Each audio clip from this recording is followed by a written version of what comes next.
सुनिए जी, नहीं करना हमको इस कंपनी में जॉब। अरे क्या करी हो, पगला गई हो का? टोपी क्यों नीचे फेंक दी? हाँ, हम पगला गए हैं। आपको शायद नहीं दिखता है, आपको बस यहाँ काम करे जाना है। पैसा तो मिल नहीं रहा है, पिछले 3 महीने से यहाँ पे हमको तनख्वाह नहीं मिला है। आपने सोचा घर का खर्चा कैसे चल रहा होगा भला? नहीं सोचा ना। हमें ही को तो सब कुछ सोचना पड़ेगा, क्योंकि बच्चा लोगों का खर्चा तो हमें ही को देखना होता है। आप तो कुछ देखते नहीं है, आपको क्या फर्क पड़ता है? आप तो रोज सुबह आते हैं यहाँ पे, काम पे लग जाते हैं, और मालिक हमारे बारे में एक बार भी नहीं सोचता है। 1 मिनट, क्या चल रहा है यहाँ पर? क्यों इतना शोर हल्ला कर रखा है? और ये क्या बातें बोली जा रही है कि काम नहीं होगा, पगार नहीं मिल रही है? हैं? क्या कहे साहिब, आप ही बताइए। हाँ, जिस इंसान को 3 महीने से पगार न दी जा रही हो तो उसको क्या करना चाहिए? हाँ, हम लोगों से पूछिए ना, हमारे घर का खर्चा चल कैसे रहा है? आखिर जो जोड़े बटोरे थे सब लुट गया इसी में, क्योंकि 3 महीने से हमको पगार मिल ही नहीं रही है। हमारा बच्चा 3 महीने से स्कूल नहीं जा रहा है, क्योंकि उसकी फीस नहीं भर पाए हम। अब उसके खाने का करें या उसका फीस भरें, तो गुस्सा नहीं आएगा क्या हमको? उसके भविष्य के साथ हम खेल रहे हैं। आप लोगों को कैसे पता होगा? बेटा आज रुक जा, तूने माता काली को चढ़ावा प्रसाद खाते हुए देख लिया है। जिसके भी जीवन में नकारात्मकता और कष्ट हैं वे अब खत्म होने लगेंगे। अगर तू चाहता है कि तेरे जीवन में काल की तरह सारे दुख खत्म हो जाएं, तो अभी इस वीडियो को फॉलो कर ले, अपने 3 सच्चे मित्रों को शेयर कर दे और कमेंट में जय माता काली लिख दे। मैं तेरी सारी तकलीफें दूर कर दूंगी। आप लोग तो बड़े बड़े साहब हो, आते हो सीधे ऑफिस के अंदर घुस जाते हो, एक बार भी नहीं सोचते कि हमारे नीचे जो काम करते उनका पगार गया टाइम पे कि नहीं गया। पूछा एक को बार? नहीं पूछा, तो हम काहे ना गुस्सा कर, हम दूसरी ऑफिस में काम कर लेंगे जहाँ हमको सही टाइम पे पगार मिल जाएगी, हमारा घर का खर्चा चल जाएगा। अरे आपको तो ये भी नहीं पता कि हमारे साथ वाले जो कार्यकर्ता थे सब छोड़ के इसी चक्कर में आपका ऑफिस जा रहे हैं। अरे आपको काहे ही परेशानी होगी?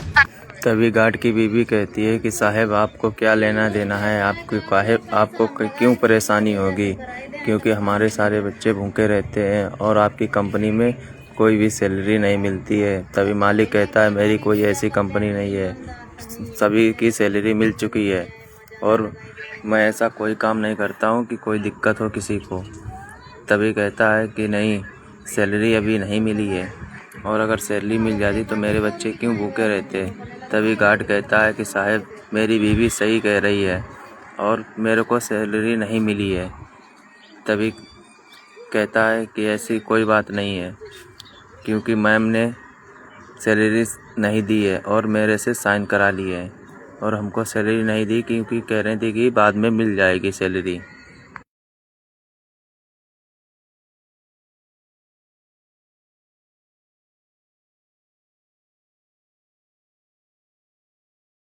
दिक्कत में है। समझ नहीं आ रहा है कि तुम लोग सच बोल रहे हो झूठ बोल रहे हो। मेरी कंपनी के एम्प्लॉय इतना बड़ा फ्रॉड तो नहीं कर सकती है, पर ठीक है, अगर तुम लोग इस बात के लिए मुद्दा बना रहे हो तो ज़रूर कुछ ना कुछ बात तो होगी, वरना तुम भी ऐसा नहीं बोलते। फिलहाल के लिए मेरे पास ये 20,000 रुपये हैं, इन्हें रखो। ये तुम्हारी पूरी सैलरी तो नहीं है ऑब्वियसली, लेकिन जितने तुम्हारे घर के खर्चे रुके हैं उनको करो और तुम्हारी बाकी की सैलरी मैं दिलवाता हूँ। अगर सच में तुम्हें सैलरी नहीं मिली है तो ये लो पकड़ो। अगर तुम्हारी बात में सच्चाई है तो इस सब में जो भी गुनहगार है उसको पूरी सज़ा मिलेगी और तुम्हें और जिसकी भी तनख्वाह मारी गई है उन सबको उनकी तनख्वाहें मिलेंगी। लेकिन अगर तुम दोनों की बात में ज़रा सा भी झूठ निकला और किसी बेगुनाह को सज़ा मिल गई तो ये बात याद रखना कि मैं तुम्हारी तुरंत पुलिस कंप्लेंट करूँगा। ये भूल जाऊँगा कि तुम लोग गरीब हो और तुम्हारे साथ क्या हो सकता है, समझे? तो अपनी बात पर टिके रहना और इंसाफ ज़रूर होगा। जो सही है उसके साथ इंसाफ होगा और जो गलत है उसे सज़ा मिलेगी। काम पे ध्यान दो, मैं कार्रवाई करूँगा। दुख बर्दाश्त ही नहीं हुआ अपने बचवा का देख के। भूख उसको लगी थी, हमारे पास एक चवन्नी नहीं थी कि हम राशन ले आए। हम बहुत परेशान हो गए थे, इसीलिए हमारा गुस्सा साहब पे और आप पे निकल गया। चलिए हम घर जाते हैं, जल्दी से राशन वासन भर के कुछ खिला देते हैं और ये पैसा जो बचेगा ना हम बैंक में डाल देंगे, ठीक है? अब टाइम पे आ जाइएगा, हम चलते हैं। ठीक है, मैं आ जाऊंगा। जाओ। यस सर, बुलाया आपने? हाँ जी ऐश्वर्या, आप मुझे ना आपको आपकी सैलरी देनी थी। सैलरी ड्यू है ना आपकी इस महीने की, तो सैलरी लेने से पहले आप ये रिसीविंग पर साइन कर दीजिए एक बार। ये लीजिए। लेकिन सर आप पहले पैसे दे देते, उसके बाद मैं सिग्नेचर कर देती। सैलरी दे दूंगा ऐश्वर्या, पहले आप साइन तो कर दो रिसीविंग पे, बात तो एक ही है। मैंने सैलरी दी, आपने तब साइन किए, आपने साइन किए, मैंने फिर सैलरी दे दी, क्या फ़र्क पड़ता है? ठीक है सर, एज यू से।